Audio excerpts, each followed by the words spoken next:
हरि ओम। ॐ भारताय प्रतिबोधितां भगवता नारायणेन स्वयं व्यासेन ग्रथितां पुराणमुनिना मध्ये महाभारतम् अद्वैतामृतवर्षिणीं भगवतीम् अष्टादशाध्यायिनीम् अम्भ त्वामनुसन्दधामि भगवद्गीते भवद्वेषिणी। हरि ओम। భగవద్గీత 7వ అధ్యాయం జ్ఞాన విజ్ఞాన యోగ. ఈ రోజు నుంచి 7th చాప్టర్ చాంటింగ్ కంటిన్యూ చేద్దాం.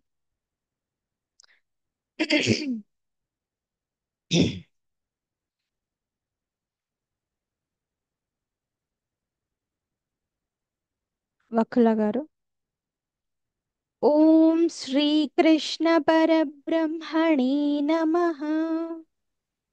ॐ श्रीकृष्णपरब्रह्मणे नमः। శ్రీమద్భగవద్గీత श्रीमद्भगवद्गीता अथ सप्तमोऽध्यायः अथ सप्तमोऽध्यायः।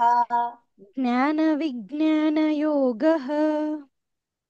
ज्ञानविज्ञानयोगः। సో ఇక నుండి ఫస్ట్ శ్లోకం స్టార్ట్ అవుతుంది. శ్రీ భగవానువాచ మయ్యాసక్త మనాః పార్థ. ఓకే, మయి ఆసక్త మనాః పార్థ. మయ్యాసక్త మనాః పార్థ యోగం యుంజన్ మదాశ్రయః. యోగం యుంజన్ ప్లస్ మత్ ప్లస్ ఆశ్రయః. మత్ ప్లస్ ఆశ్రయః దా వస్తుంది, మదాశ్రయః అని. థర్డ్ లైన్ అసంశయం సమగ్రం మాం. అసంశయం సమగ్రం మాం యథా జ్ఞాస్యసి తచ్ఛృణు. యథా జ్ఞాస్యసి తత్ శృణు. తత్ ప్లస్ శృణు తచ్ఛృణు అవుతుంది. చకి ఛ వస్తుంది. Okay, right. శ్రీ భగవానువాచ श्रीभगवानुवाच మయ్యాసక్తమనః పార్థ मय्यासक्तमनाः पार्थ మనః मय्यासक्तमनाः पार्थ యోగం యుంజన్మదాశ్రయః. योगं युञ्जन्मदाश्रयः। అస్ योगं युञ्जन्मदाश्रयः। అసంశయం సమగ్రం మాం असंशयं समग्रं माम्। असंशयं समग्रं माम्। యథా జ్ఞాస్యసి తచ్ఛృణు. यथा ज्ञास्यसि यथा ज्ञास्यसि तच्छृणु। यथा యథా ज्ञास्य यथा ज्ञास्यसि तच्छृणु। యథా श्रीभग జ్ఞాస్యసి తచ్ఛృణు. यथा ज्ञास्यसि तच्छृणु। చెప్పండి మొత్తం. श्रीभगवानुवाच मय्यासक्तमनः पार्थ योगं युञ्जन्मदाश्रयः। असंशयं समग्रं माम् यथा ज्ञास्यसि तच्छृणु। రైట్. సంగీత గారు. हरि ओम्।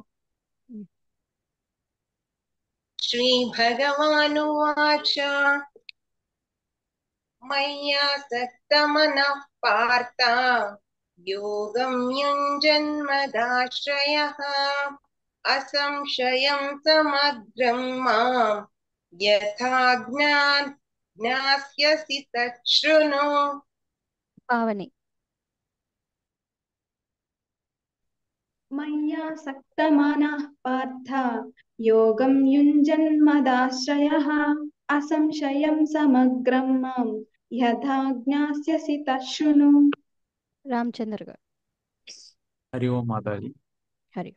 मय्यासक्तमनः पार्थ योगं युञ्जन्मदाश्रयः असंशयं समग्रं मां यथा ज्ञास्यसि तच्छृणु।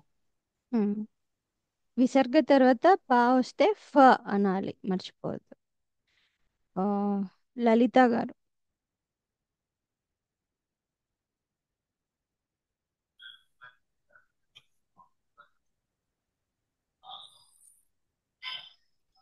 వినిపిస్తుందా అండి? చెప్పండి. శ్రీభగవానువాచ మయ్యాసక్తమనః పార్థ యోగం యుञ्जन्मदाश्रयः అసంశయం సమగ్రం మాం యథా జ్ఞాస్యసి తచ్ఛృణు. రైట్. హేమలత గారు. श्रीभगवानुवाच मय्यासक्तमनः पार्थ योगं युञ्जन्मदाश्रयः असंशयं समग्रं मां यदा ज्ञास्यसि तच्छृणु। రైట్. సోమరాజు గారు. శ్రీ భగవాన్ ఉవాచ మయాసక్తమానః పార్థ యోగం యుజన్మదాశ్రయ అసంశయం సమగ్రం మాం యదా జ్ఞాససి తచ్ఛృణు. రైట్. కొంచెం ట్యూన్ క్యాచ్ చేయండి, అప్పుడు మీకే ఈజీగా వస్తుంటది. రైట్.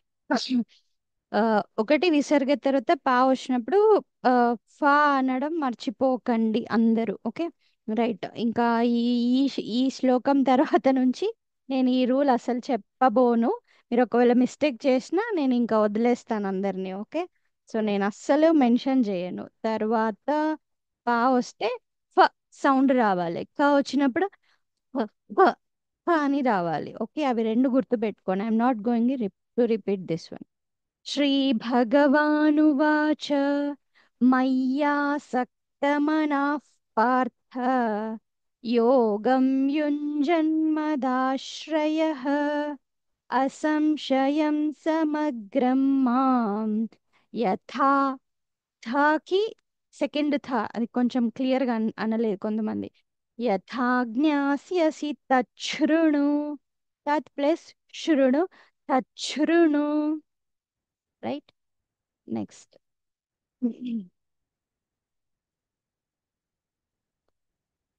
జ్ఞానం తే అహం స విజ్ఞానం. సెకండ్ శ్లోక. జ్ఞానం తే అహం, తే అహం ఏమవుతుంది, తే అహం అవుతుంది. ఓకే. అది అవగ్రహం వచ్చినప్పుడు సగం ఆ పలకగలగాలి.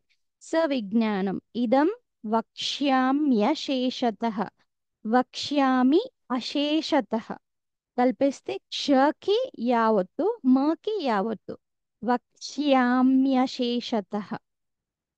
యద్ జ్ఞాత్వా నేహ న ఇహ భూయో అన్యత్, భూయః అన్యత్, భూయోన్యత్ జ్ఞాతవ్యం అవశిష్యతే, జ్ఞాతవ్యమవశిష్యతే.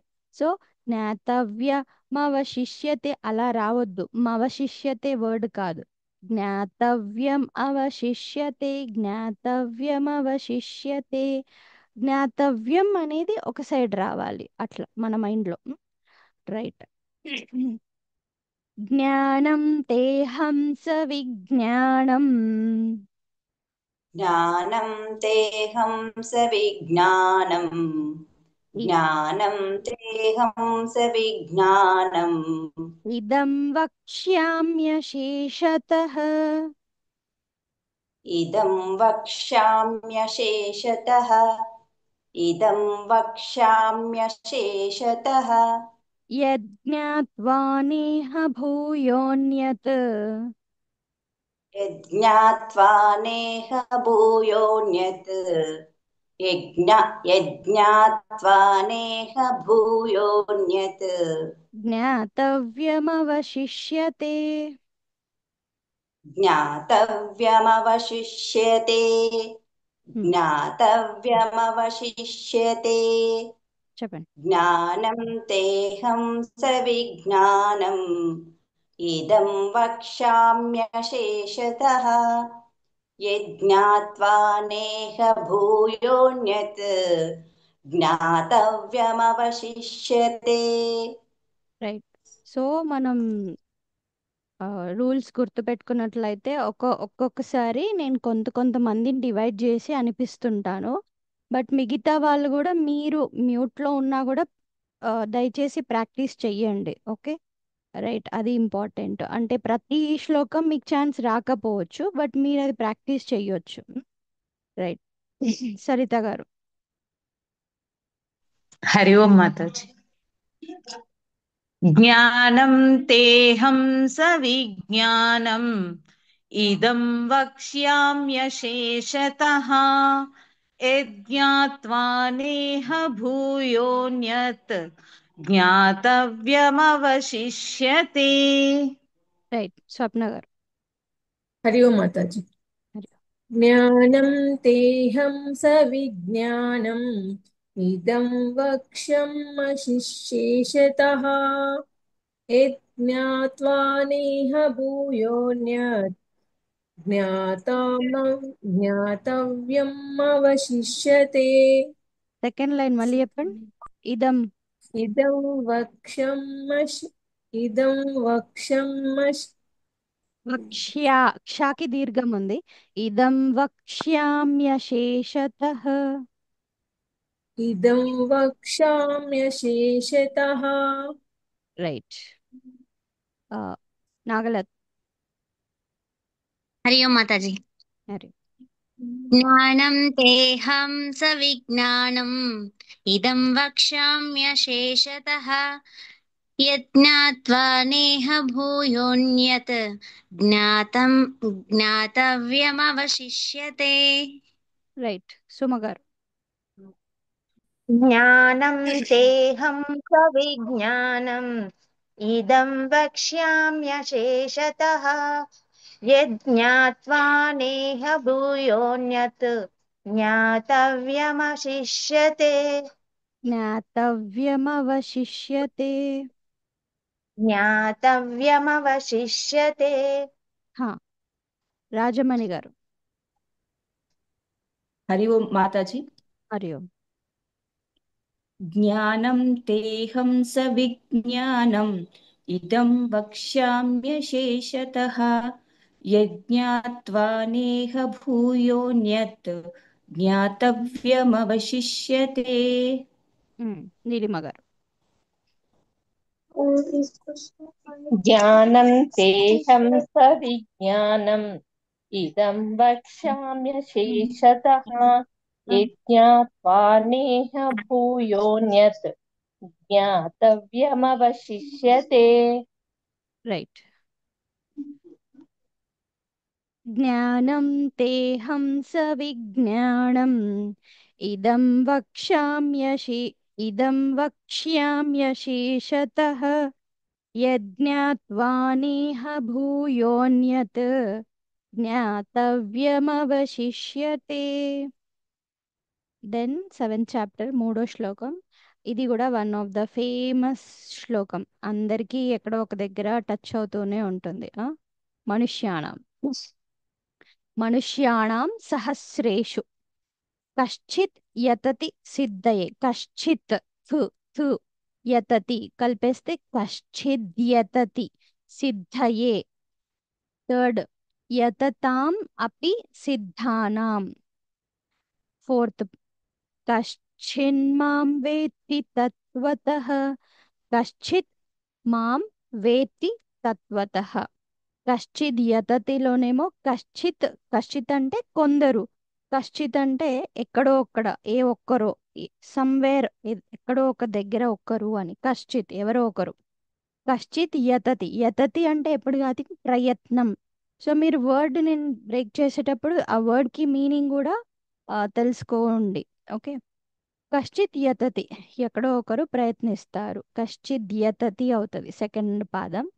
ఫోర్త్ పాదం కశ్చిన్ మాం. కశ్చిత్ ప్లస్ మాం, కశ్చిన్ మాం వేత్తి तत्त्वतः राइट मनुष्याणां सहस्रेषु मनुष्याणां सहस्रेषु मनुष्याणां सहस्रेषु कश्चिद्यतति सिद्धये कश्चिद्यतति सिद्धये कश्चिद्यतति सिद्धये यततामपि सिद्धानां यततामपि सिद्धानां यततामपि सिद्धानां कश्चिन्मां वेत्ति तत्त्वतः कश्चिन्मां वेत्ति तत्त्वतः कश्चिन्मां वेत्ति तत्त्वतः मनुष्याणां सहस्रेषु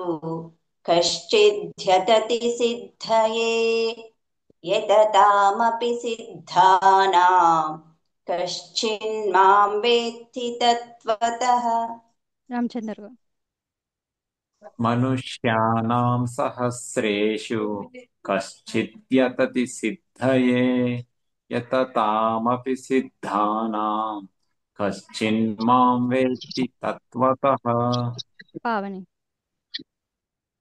मनुष्याणां सहस्रेषु कश्चिद्यतति सिद्धये यततामपि सिद्धानां कश्चिन्मां वेत्ति तत्त्वतः संगीता मनुष्याणां सहस्रेषु कश्चिद्यतति सिद्धये यततामपि सिद्धानां कश्चिन्मां वेत्ति तत्त्वतः राइट श्रीदेवी गाరు मनुष्याणां सहस्रेषु कश्चिद्यतति सिद्धये यततामपि सिद्धानां कश्चिन्मां वेत्ति तत्त्वतः राइट सोमराजु मनुष्याणां सहस्रेषु कश्चिद्यतति सिद्धये यततामपि सिद्धानां कश्चिन्मां वेत्ति तत्त्वतः राइट राइट श्वेता मनुष्याणां सहस्रेषु कश्चिद्यतति सिद्धये यततामपि सिद्धानां कश्चिन्मां वेत्ति तत्त्वतः सुनीता गाరు नमस्ते मैडम हरि ओम मनुष्याणां सहस्रेषु कच्चिद्यतति सिद्धये यततामपि सिद्धानां कच्चिन्मां वेत्ति तत्त्वतः राइट उमा మేడం గారు मनुष्याणां सहस्रेषु कश्चिद्यतति सिद्धये यततामपि सिद्धानां कश्चिन्मां वेत्ति तत्त्वतः राइट मनुष्याणां सहस्रेषु कश्चिद्यतति सिद्धये यततामपि सिद्धानां कश्चिन्मां वेत्ति तत्त्वतः नेक्स्ट श्लोकम भूमिरापो नलो वायुः भूमिः आपः अनलः वायुः ओके भूमि आपः कल्पिते रा वस्तुंदी हम मनो बुद्धिरेव च हम मनः बुद्धिः एव च ఇక్కడ కూడా బుద్ధిः ప్లస్ ఏవ కలిస్తే బుద్ధిరేవ చ థర్డ్ పాదం అహంకార అహంకార ఇతి యం మే అహంకార ఇతి ఇయం మే భిన్నా ప్రకృతిరష్టదా భిన్నాః ప్రకృతిః అష్టదా అష్టద 8 రకాలైన ప్రకృతి ఏంటి భూమి నీరు అగ్ని వాయువు ఆకాశం మనస్సు బుద్ధి అహంకారం ఇవన్నిటిని చెప్తూ ఉన్నారనమాట ఓకే ఆ, ఇతి ప్లస్ ఇయం ఇతీయం రైట్ ఒక పైన ఫస్ట్ లైన్ లో అవగ్రహం వస్తుంది భూమి రాపో అణలహ భూమి రాపోణలో వాయు అలా అనాలి రైట్ భూమి రాపోనలో వాయు భూమిరాపో నలో వాయుః భూమిరాపో నలో వాయుః ఖం మనో బుద్ధిరేవ చ ఖం మనో బుద్ధిరేవ చ ఖం మనో బుద్ధిరేవ చ అహంకార ఇతీయం మే అహంకార ఇతీయం మే అహంకార ఇతీయం మే భిన్నా ప్రకృతిరష్టధా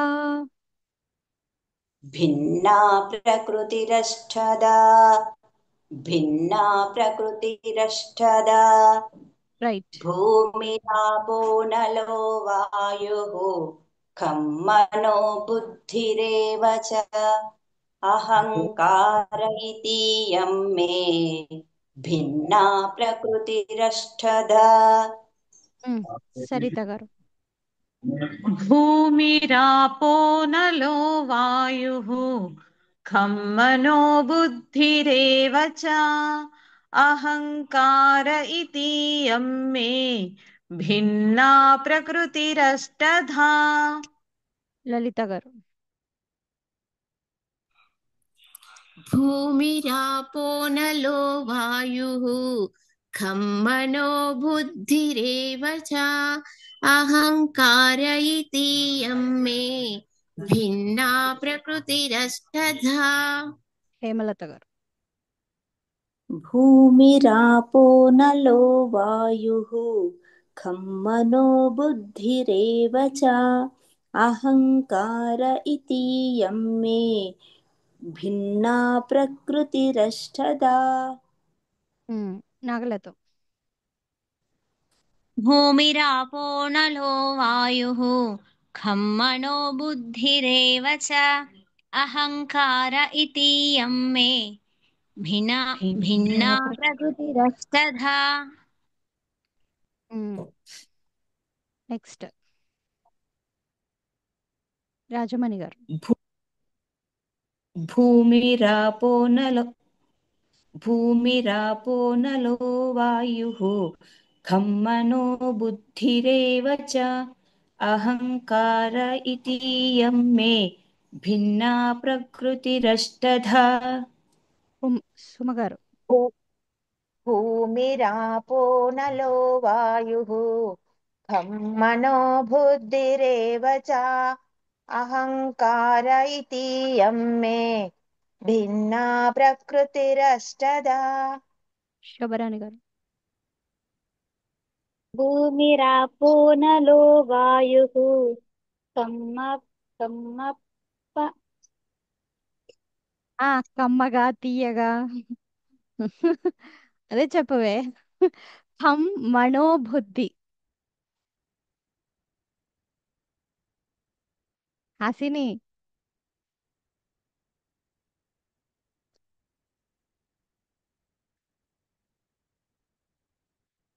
హాసిని అన్మ్యూట్ అయింది మళ్ళీ మ్యూట్ చేసుకో అన్మ్యూట్ చేసుకో ఎంతసేపు అటు ఇటు. హరి ఓం హరి ఓం హరి ఓం మాతాజీ మీరు చెప్పండి అమ్మా భూమిరాపోవలో వాయుః ఖం మనో బుద్ధిరేవ చ అహంకార ఇతీయం మే భిన్న ప్రకృతిరస్తదా హాసిని కూడా చెప్పమను చెప్పురా భూమిరాపో నలో వాయుః ఖం మనో బుద్ధిరేవ చ అహంకార ఇతీయం మే భిన్నా ప్రకృతిరష్టదా గుడ్ గుడ్ ఖం మణో ఖం సెకండ్ ఖ ఆకాశం ఖం అంటే ఓకే భూమిరాపోణలో వాయుః ఖం మనో బుద్ధిరేవ చ అహంకార ఇతీయం మే భిన్నా ప్రకృతిరష్టధా ఇక్కడ మనం నార్మల్గా చెప్తే ఒకలాగా ఉంటుంది ఇప్పుడు రెండు డిఫరెన్స్ చెప్తాను చూడండి భిన్నా ప్రకృతిరష్టధా ఒక సింగిల్ లైన్లో అన్నాం కానీ యాక్చువల్గా పదం ఏంటి ప్రకృతి అష్టధ అప్పుడు ఎలా అవుతుందంటే మనం ఒక దగ్గర స్ట్రెస్ చేయాలి. భిన్నా ప్రకృతిరష్టధా. కొంచెం ప్రకృతి దగ్గర స్ట్రెస్ పడిపోతుంటుంది. లేకపోతే ప్రకృతి రష్టదా అవుతుంది. ప్రకృతి రష్టదా కాదు, ప్రకృతి అష్టదా. అష్టదా సెపరేట్. భిన్నా అండ్ వర్డ్ డివైడ్ చేసినప్పుడు భిన్నాహ కూడా, భిన్నాహ ప్లస్ ప్రకృతి, భిన్నా భిన్నాహ డివైడ్ చేసినప్పుడు ఓకే. సో అక్కడ కూడా కొంచెం స్ట్రెస్ రావాలి. భిన్నా ప్రకృతి రష్టధా, భిన్నా ప్రకృతి రష్టధా అట్లా.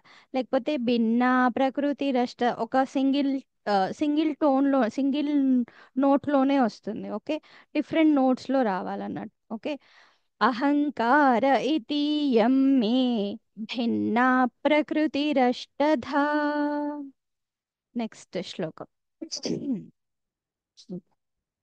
అపరేయమితస్త్వన్యాం.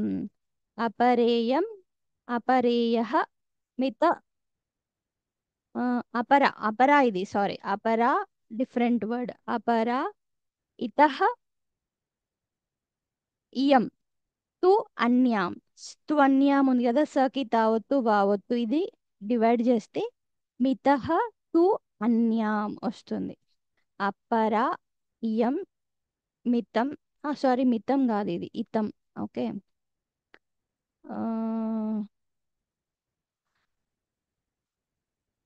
ఇతః ఇతః తు అన్యాం. అపరేయ అపర ఇయం ఇతం తు అన్యాం. అపరేయమితస్త్వన్యాం ప్రకృతిం విద్ధి మే పరాం. ప్రకృతిం విద్ధి మే పరాం. జీవభూతాం మహాబాహో. జీవభూతాం మహాబాహో యయేధం ధార్యతే జగత్. య ఇదం ధార్యతే జగత్. యయేధం ధార్యతే జగత్. అపరేయమితస్త్వన్యాం. अपरेयमितस्त्वन्याम् अपरेयमितं त्वन्याम् ప్రకృతిం విద్ధి మే పరాం. प्रकृतिं विद्धि मे पराम् प्रकृतिं विद्धि मे पराम् జీవభూతాం మహాబాహో. जीवभूतां महाबाहो जीवभूतां महाबाहो యయేధం ధార్యతే జగత్. ययेदं धार्यते जगत् ययेदं धार्यते जगत् अपरेयमितस्त्वन्याम् प्रकृतिं विद्धि मे पराम् जीवभूतां महाबाहो ययेदं धार्यते जगत्. రామచంద్ర.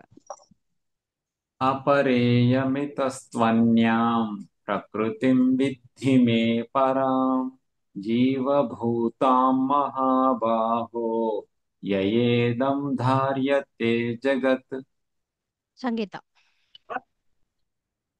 अपरेयमितस्त्वन्यां प्रकृतिं विद्धि मे पराम् जीवभूतां महाबाहो येदं धार्यते जगत्.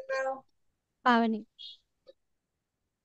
अपरेयमितस्त्वन्यां प्रकृतिं विद्धि मे परां जीवभूतां महाबाहो ययेदं धार्यते जगत्.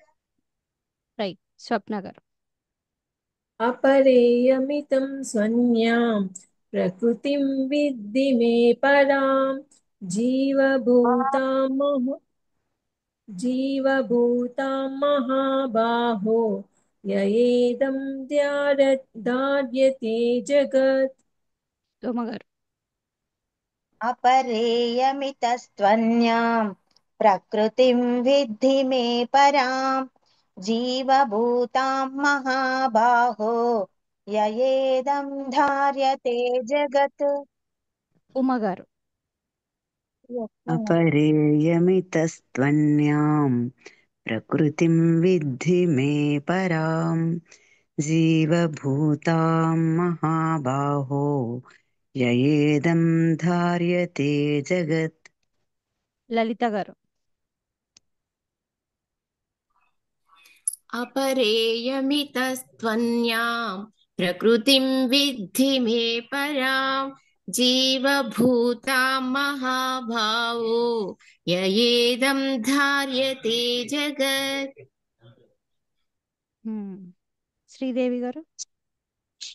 अपरेयमितस्त्वन्यां प्रकृतिं विद्धि मे परां जीवभूतां महाबाहो ययेदं धार्यते जगत् రైట్.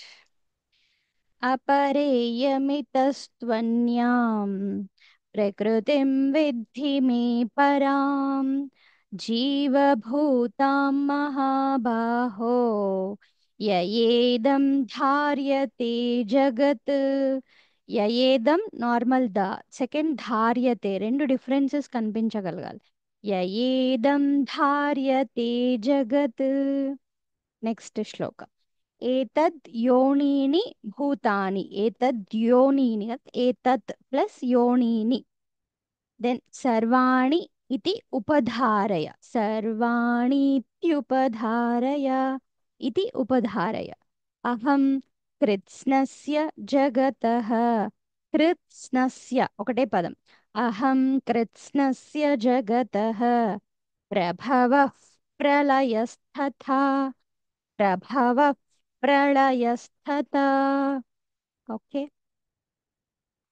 ఏతద్యోనీని భూతాని, एतद्योनीनि भूतानि एतद्योनीनि भूतानि సర్వాణీత్యుపధారయ, सर्वानित्युपधारय सर्वानित्युपधारय నీ దీర్ఘం సర్వాణీత్యుపధారయ. सर्वानीत्युपधारय सर्वानीत्युपधारय అహం కృత్స్నస్య జగతః, अहं कृत्स्नस्य जगतः अहं कृत्स्नस्य जगतः ప్రభవః ప్రళయస్తథా, प्रभवः प्रलयस्तथा प्रभवः प्रलयस्तथा మొత్తం చెప్పండి. एतद्योनीनि भूतानि सर्वाणीत्युपधारय अहं कृत्स्नस्य जगतः अहं कृत्स्नस्य जगतः प्रभवः प्रलयस्तथा. రైట్. సరిత గారు. एतद्योनीनि भूतानि सर्वाणीत्युपधारय अहं कृष्णस्य जगतः प्रभवः प्रलयस्तथा. శ్వేత గారు.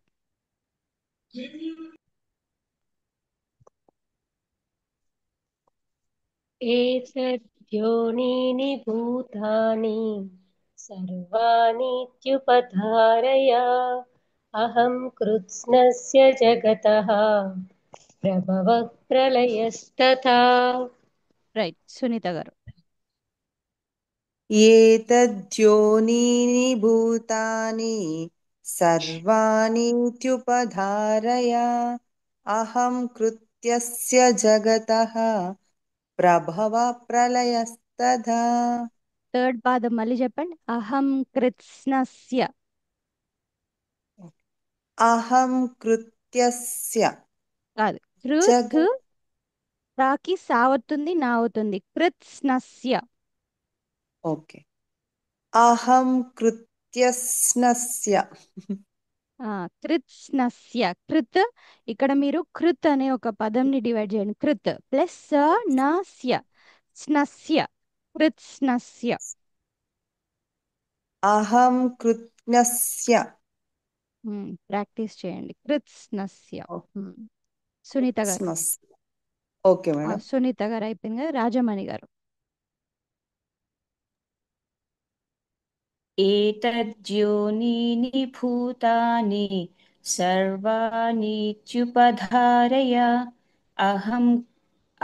అహం కృత్స్నస్య జగతః ప్రభవః ప్రళయస్తథా. రైట్. హేమలత గారు. एतद्योनीनि भूतानि सर्वाणीत्युपधारय अहं कृत्स्नस्य जगतः प्रभवः प्रलयस्तथा. నీలిమ గారు. एतद्योनीनि भूतानि सर्वाणीत्युपधारय अहं कृष्णस्य जगतः प्रभवः प्रलयस्तथा. రైట్. ఏతద్యోనీని భూతాని సర్వాణీత్యుపధారయ అహం కృత్స్నస్య జగతః ప్రభవః ప్రళయస్తథా. సో మీ దగ్గర ఉన్న బుక్స్ కానీ ఏదైనా పీడిఎఫ్ ఉంటే ప్రాక్టీస్ చేస్తూ ఉండండి. ఇది మనకు ప్రాక్టీస్ చేయకుండా ఇప్పుడే ఒక హాఫ్ అన్ అవర్ కూర్చొని చదవాలి అంటే ఇంత తొందరగా అయిపోయేది కాదు. ఓకే. సో మళ్ళీ క్లాస్ వరకైనా అట్లీస్ట్ చాప్టర్ వైజ్ అయినా మీరు ప్రాక్టీస్ చేస్తూ ఉండండి. Okay. Right. So special appreciations to Neelima గారు. సిద్దిపేటలో ఒక స్కూల్లో నేర్పించడం జరిగింది భగవద్గీత 15th అధ్యాయం పిల్లలకి.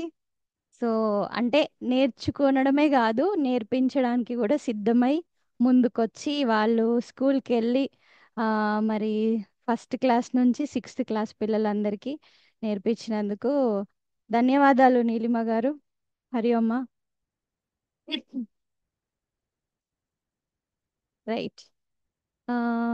సో ఇప్పుడు మనం నెక్స్ట్ 7th చాప్టర్ ఒక 1 వీక్ అట్లా కంటిన్యూ చేసేద్దాం, అయిపోతుంది. మీకు ఎవరికైనా మీనింగ్ కావాలి అని అనుకుంటే already 7th chapter meaning Gurudev Swami చిన్మయానందజీ ఏదైతే చెప్పారో అది ట్రాన్స్లేషన్ చేయబడి ఉంది. స్వామీజీ క్లాసెస్ని 7th చాప్టర్ నేను ట్రాన్స్లేట్ చేశాను ఇంగ్లీష్లోది, తెలుగు ట్రాన్స్లేషన్కి ఉంది. అది కూడా యూట్యూబ్లో ఉంది. సో 7th చాప్టర్ అది మీరు కంటిన్యూ చేయండి. 8th చాప్టర్ కూడా నేను ఎక్స్ప్లెయిన్ చేసింది యూట్యూబ్లో ఉంది. 9th నుంచి కంటిన్యూ చేద్దాం. క్లాస్ చాంటింగ్ క్లాస్ అవుతుంది, తర్వాత మీనింగ్ ఎక్స్ప్లెనేషన్ కూడా అవుతుంది. సో 7th 8th ఫాస్ట్గా కంప్లీట్ చేసి 9th వరకు, 9th నుంచి మీనింగ్ చూద్దాం. ఓకే.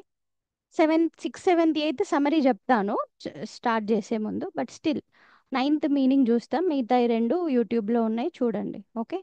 రైట్. సో రేపు 7కి కలుద్దాం. ఓం శాంతి శాంతి శాంతి. హరి ఓం శ్రీ గురుభ్యో నమః. హరి ఓం. హరి ఓం.